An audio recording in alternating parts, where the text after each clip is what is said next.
Prece inicial. Agradecemos a Deus e ao nosso Mestre Jesus pela oportunidade. Pedimos para que Deus ilumine a todos os encarnados e desencarnados que irão participar desse estudo do Evangelho. Que os nossos amigos do plano superior possam nos acompanhar e instruir nesse estudo. Que a vibração do nosso Mestre Jesus possa ser sentida por todos que estão agora participando. Que assim seja. Trecho do Evangelho segundo o Espiritismo. Capítulo 3. Há muitas moradas na casa de meu Pai. Diferentes estados da alma na erraticidade. Não se turbe o vosso coração. Crede em Deus, crede também em mim. Há muitas moradas na casa de meu Pai. Se assim não fosse, eu vô-lo teria dito, pois vou preparar-vos o lugar. E depois que eu me for, e vos aparelhar o lugar, virei outra vez, e tornar-vos-ei para mim, para que lá onde estiver, estejais vós também. João, capítulo 14, versículos 1 a 3. A casa do Pai é o universo. As diferentes moradas são os mundos que circulam no espaço infinito, oferecendo aos espíritos desencarnados estações apropriadas ao seu adiantamento. Independentemente da diversidade dos mundos, essas palavras podem também ser interpretadas pelo estado feliz dos espíritos na erraticidade. Conforme for ele mais ou menos puro e liberto das atrações materiais, o meio em que estiver, o aspecto das coisas, as sensações que experimentar, as percepções que possuir, tudo isso varia ao infinito. Enquanto uns, por exemplo, não podem afastar-se do meio em que viveram, outros se elevam e percorrem o espaço e os mundos. Enquanto certos espíritos culpados erram nas trevas, os felizes gozam de uma luz resplandecente e do sublime espetáculo do infinito. Enquanto, enfim, o malvado, cheio de remorsos e pesares, frequentemente só, sem consolações, separado dos objetos da sua afeição, geme sob a opressão dos sofrimentos morais, o justo, junto aos que ama, goza de uma indizível felicidade. Essas também são, portanto, diferentes moradas, embora não localizadas nem circunscritas. Comentários por Eduardo Sabag, retirado dos seus grupos de Evangelho no Lar. Olá pessoal, diferentes estados da alma na erraticidade. Bom, antes eu vou falar do título do capítulo, que é Há muitas moradas na casa do meu Pai. Bom, primeiro com essa frase de Jesus, a gente percebe o quê? Que Jesus não é Deus, porque senão ele não teria falado assim, né? Há muitas moradas na casa do meu Pai. Ele deixa muito claro que o Pai dele é Deus, certo? Segundo, ele está se referindo, primeiramente, a diversos planetas e tudo mais, pois não teria o mínimo sentido, né? Segundo algumas religiões acreditam que só existe o planeta Terra e que só existe vida aqui e tudo mais, e que nós somos criados pela mão de Deus, que Deus veio aqui, tirou do barro e criou a gente, né? Criacionista. Não tem sentido Jesus falar isso, certo? Se isso realmente aconteceu da forma que eles dizem, né? Então nós sabemos o quê? Que se há muitas moradas na casa do meu Pai, e nós temos aí as informações vindas do plano espiritual pelo Evangelho segundo o Espiritismo, tanto no Livro dos Espíritos como no Evangelho, que existe vida fora do planeta, inclusive em praticamente todos os planetas, nós sabemos por alguns livros psicografados por Chico Xavier.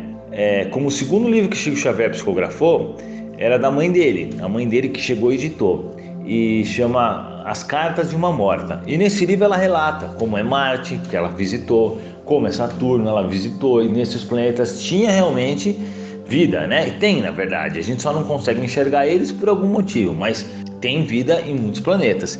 Então logo, Jesus estava se referindo a essa diversidade de planetas, de mundo.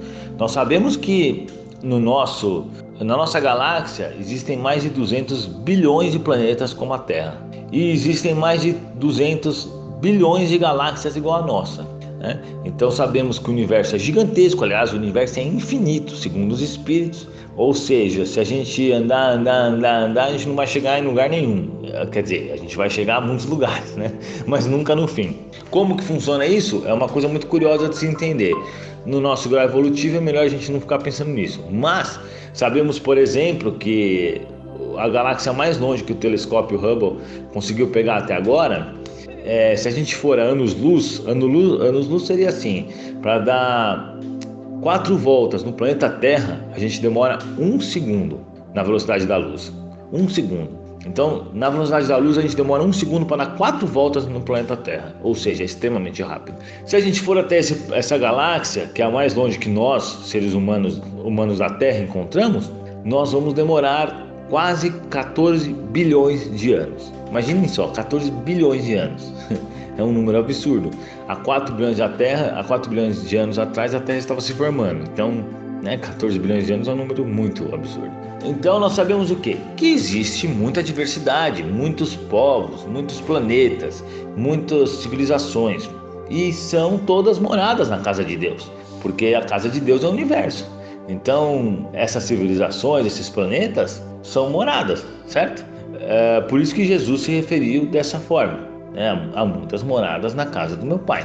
Essa é a primeira parte. Mas ele também poderia estar se referindo, ou também estava se referindo, ao mundo espiritual. Porque nós sabemos que existem muitas cidades espirituais. Se você pegar o livro Nosso Lar, por exemplo, Chico Xavier, ele vai falar, aliás, toda a coleção de André Luiz fala de várias cidades, vários locais no mundo espiritual, diversos locais. Então vamos dizer, no mundo espiritual nós temos o umbral, que seria o purgatório, vamos dizer assim, um lugar de sofrimento mais temporário, certo? Porque sofrimento eterno não existe, isso não combina com a vontade de Deus, deixar ninguém sofrendo para sempre no inferno, não tem sentido isso, né? Deus é amor, caridade, nos criou, na verdade. Ele não ia mandar a gente para um inferno eterno por causa de uma curta existência, certo? Então existe um umbral, que vamos dizer, ele funciona como um lugar de praticamente uma cadeia, né? Toda vez que a gente desencarna, nós temos o juízo final. E aí, todas as vezes que a gente perde o corpo físico, que a gente morre e volta para o mundo espiritual, nós somos julgados. E caso tenhamos feito mais o mal, nós vamos sofrer, vamos no umbral. Caso a gente tenha vício, nós vamos para o umbral. Mas aí, depois de um tempo, a pessoa é resgatada, certo? Mas existem também lugares no umbral onde os espíritos inferiores do mal moram, né? Existe a nossa crosta terrena, mas também existe um mundo espiritual aqui. E o mundo espiritual aqui tem muitos espíritos, tem mais espíritos do que pessoas encarnadas. Eu vejo espíritos, posso garantir para vocês, tem muito mais espíritos que encarnados aqui na crosta da Terra, né? Se a gente for imaginar que cada ser humano aqui, cada encarnado tem pelo menos um amigo espiritual, pelo menos um protetor. Então para cada uma pessoa tem um espírito do lado. E aí tem obsessores, né? Obsessores que querem o mal das pessoas, isso é muito comum. Obsessores que estão atrás de vício, de bebida, de cigarro, de sexo, e de raiva, de depressão. Todas essas coisas ruins, os obsessores podem se alimentar. Já vou aproveitar e vou contar até uma história que eu contei ontem na live, né? Quando eu vou no supermercado, eu sempre vejo os espíritos obsessores do lado das bebidas. Aí um dia eu perguntei para eles assim, quer dizer, um dia eu passei e falei, ó, os bêbados aí, aí eles me atacaram, mas tudo bem. Mas depois eu aprendi a não fazer mais isso, né? Mas é claro que também o ataque deles não é também uma coisa absurda. Mas meus amigos deixam eu sofrer um pouco porque eu provoquei eles, né? Claro. Mas tudo bem. Uma vez eu vi os espíritos e perguntei para eles assim, o que vocês estão fazendo aí? Eles falaram assim, nós estamos esperando alguém para beber. Eu falei, mas por que você não vai num bar? Ele falou assim, porque no bar tem muita concorrência. Então não dá, você vai num bar, tem 10 espíritos em uma pessoa, aí não tem como sugar nada, não tem como eu beber junto com ele, né? Eles nem falam sugar, porque na cabeça deles eles estão bebendo junto. Eles acham que fumam junto, acham que bebem junto. Então eles pensam assim. Aí eu falei assim, então alguém vem pegar a bebida, vocês vão com eles? Ele falou, porque aí a gente vai pra casa deles e fica lá com eles bebendo a noite inteira, tudo. Vem um grupinho, às vezes pega bebida e tal. Então vocês veem que o mundo espiritual está sempre interagindo muito conosco, né? Em todos os lugares. E também existem, por exemplo, outro dia eu fui no veterinário e tinha um espírito de branco. Aí eu falei assim, comecei a conversar com ele, né? Perguntei o que ele estava fazendo lá. Aí ele disse que ele coordenava a casa no mundo espiritual, uma clínica veterinária, né? Um hospital, na verdade, um hospital veterinário, um mini hospital. E ele que era o coordenador ali, ele que comandava a parte, na parte espiritual, né? As coisas na parte espiritual. Outro dia eu fui no médico, vi que tinha um espírito com ele, conversei com ele também. Ele disse que intuía o médico em todas as decisões relacionadas a remédio, por exemplo. e o médico nem percebia, na verdade, que ele estava sendo intuído. O espírito que me falou isso. Inclusive o espírito me pediu para que eu falasse para o médico, né? Então o espírito praticamente incorporava no médico. E ele dizia que o médico não percebia, né? O médico não conhecia, não acreditava nisso. Aí ele me pediu para eu falar para o médico sobre isso. Aí vai eu, né? Eu sou sempre o testa de ferro dos espíritos. Eles querem falar alguma coisa para alguém, eles mandam eu falar. E eu que fico parecendo louco, né? Até a pessoa acreditar, até a pessoa entender, ela pensa: o que esse cara tá falando? Que tem um espírito comigo? Tá louco. Mas eu não tô nem aí, eu falo, vou fazer o quê, né? E aí eu falei pro médico. Falei, ele achou interessante, ficou curioso. Aí eu fui mais umas 3 vezes no médico. Aí no final das contas ele até aceitou, ele até quis, na verdade, receber um tratamento para poder conversar mais com esse espírito e tudo, né? Eu até indiquei as coisas para ele, depois eu nunca mais voltei. Mas de qualquer forma, nós temos diversos espíritos trabalhando aqui no mundo terreno, trabalhando na crosta terrestre, em vários lugares, em vários pontos, no bem e também no mal. Se você vai num lugar ruim, tem espíritos guardando a porta para não deixar outros entrarem. Então é complicado. Você vai num presídio, por exemplo, tem espíritos do mal que guardam o presídio. Isso está em um dos livros da Patrícia, né, que fez o Violeta na Janela. Não lembro agora qual que é o livro, mas um dos 4 livros fala isso, que ela foi no presídio e tinha uns espíritos que estavam controlando aquele presídio, que não deixavam as pessoas entrar. Então nós temos, né, espíritos que trabalham aqui em nome em nome de Deus, na verdade, desculpa, para proteger as outras pessoas, né? Nós temos inclusive uma classe de espíritos que eu sempre falo para vocês, e às vezes tem pessoa que fala: mas Eduardo, você está pegando no pé, e não é assim. Não é que eu estou pegando no pé, não tenho nada contra, né? Respeito todas as religiões, mas por exemplo, preto velho, índio, não que eles sejam ruins, mas espíritos que estão há 50 anos vivendo uma encarnação, que já desencarnaram e que vivem aí no planeta Terra, certo? Que estão totalmente contra a doutrina de Allan Kardec, porque Allan Kardec diz que nós somos espíritos. A gente morre, a gente é espírito, e a gente não é preto velho e nem qualquer outra raça, certo? Acabou isso, não tem raça, não existe raça no mundo espiritual. Então o espírito, quando morre, ele tem que ir para uma cidade espiritual ou para um hospital espiritual, passar pelos tratamentos, depois pegar uma profissão e vir para o plano terreno. Ele não pode ficar simplesmente por aí, né? Então o que acontece? Esses espíritos, às vezes eles não são ruins, claro que não, mas eles não têm como auxiliar os outros, porque eles estão muito ligados à matéria, né? Isso sem falar os que bebem, fumam, esses daí realmente são muito inferiores, mas eles são muito ligados na matéria. Então não é que eles não tenham a intenção de ajudar, podem até ter, mas não conseguem ajudar de forma correta, porque eles precisam de ajuda, na realidade, essa é a verdade. Então, pessoal, além disso, nós temos também os espíritos do plano superior, que nós não podemos, vamos dizer assim, todos esses espíritos que eu falei, né? Tanto os protetores, os bons, os ruins, os obsessores, os da bebida, todos esses espíritos que eu falei, normalmente não conseguem ver esses espíritos do plano superior, porque eles estão em outra vibração. É claro que se eles quiserem aparecer, eles se mostram, né? Mas esses espíritos superiores, eles cuidam de todas as coisas. Eles, vamos dizer, estão aí para fazer a certeza que nada, nenhuma lei, na verdade, de Deus, e que, não, na verdade eles estão aí, vamos dizer, para que a vontade de Deus seja feita, né? Eles estão aí para garantir que mesmo se algum protetor falhar, ou se algum encarnado cometer falhas, as coisas vão funcionar conforme a vontade de Deus. Por isso que a gente fala que seja feita a vontade de Deus e que não cai nenhuma folha de uma árvore sem que Deus queira. Então esses espíritos que trabalham praticamente no anonimato, mas que são realmente espíritos superiores, espíritos que trabalham muitas vezes diretamente com o Mestre Jesus, esses espíritos eles estão em todos os lugares, né? Até porque eles são muito poderosos no sentido de estar em todos os lugares. Então esses espíritos eles ajudam muitas coisas, eles fazem com que a vontade de Deus seja feita, podemos dizer dessa forma. Então uma coisa a gente pode ter certeza, que a gente nunca está sem ninguém olhando a gente. Esses espíritos superiores que trabalham em nome de Deus, eles estão prestando atenção em tudo que está acontecendo. Aí tudo bem, né? Aí nós vamos lá para cima, encontramos as cidades espirituais. Mas até chegar nas cidades espirituais, a gente também vai encontrar algumas clínicas que podem estar em estradas, em hospitais, que quando as pessoas encarnam, elas podem ir para lá. Nós vamos encontrar também alguns centros de recuperação, vamos dizer assim, de obsessores, nesse meio termo, né? E depois a gente tem as cidades espirituais. e as cidades espirituais como o Nosso Lar e outras que ficam do lado do nosso lar, né? Quer dizer, mais ou menos na mesma altura. Cada cidade do plano físico tem pelo menos uma cidade espiritual em cima, certo? Pelo menos as grandes, né?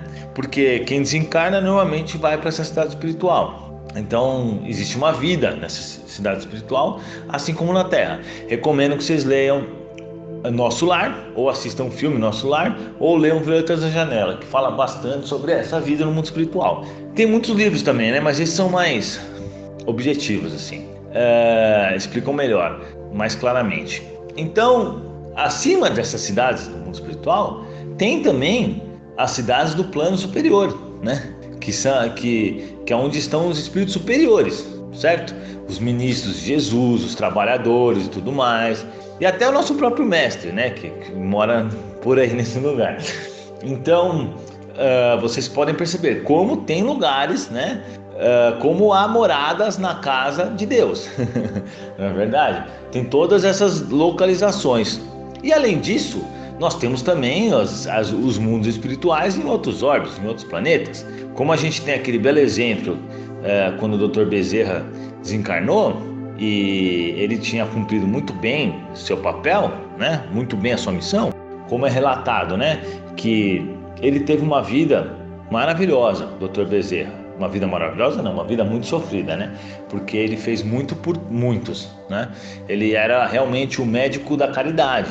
Ele atendia as pessoas de graça, se endividou inclusive. Ele foi político e não deixou que o espiritismo fosse proibido na época, porque ele reencarnou, um dos propósitos era esse, né? E ele, por ser o médico dos pobres, como ele era chamado, e ter feito tudo de muita boa vontade, ao desencarnar ele foi recebido pela mãe de Jesus, né, a Maria, a mãe Maria. Ela chegou para ele e falou assim: Dr. Bezerra, você cumpriu muito bem a sua missão. Agora você pode escolher para onde você pode ir, para onde você quer ir. Ou seja, ele poderia ir para um planeta superior, onde ele não iria, talvez, sofrer tanto quanto hoje ele trabalha, né, no mundo espiritual. Não que no planeta superior não se trabalhe, pelo contrário, se trabalha mais, mas deve ser de forma diferente, né? Então, ele virou para ela e falou assim: olha, mas eu gostaria de ficar aqui na Terra, porque eu quero ficar aqui na Terra enquanto tiver alguém chorando por dores, enquanto tiver alguém sofrendo nesse planeta, eu quero ficar aqui. Aí a Maria, né, mãe de Jesus, deve ter consultado Jesus, voltou e falou: tudo bem, seu pedido foi aceito. E até hoje ele está trabalhando aqui no planeta Terra. Então é isso, pessoal. Obrigado, espero que vocês tenham gostado do nosso evangelho. Coloquem suas dúvidas aí abaixo e nós responderemos. Muito obrigado, que assim seja. Vibrações. De olhos fechados, vibremos em harmonia por muito amor, paz e equilíbrio para toda a humanidade, pela implantação do evangelho em todos os lares, pelo equilíbrio e paz de todas as famílias, pelo perdão e concórdia dos que sintetizam conosco, visualizando a união e a amizade mútuas, pela cura e sustentação dos familiares e amigos, pelos presentes na reunião, pelos familiares e amigos desencarnados, pelo lar onde está sendo feito o Evangelho.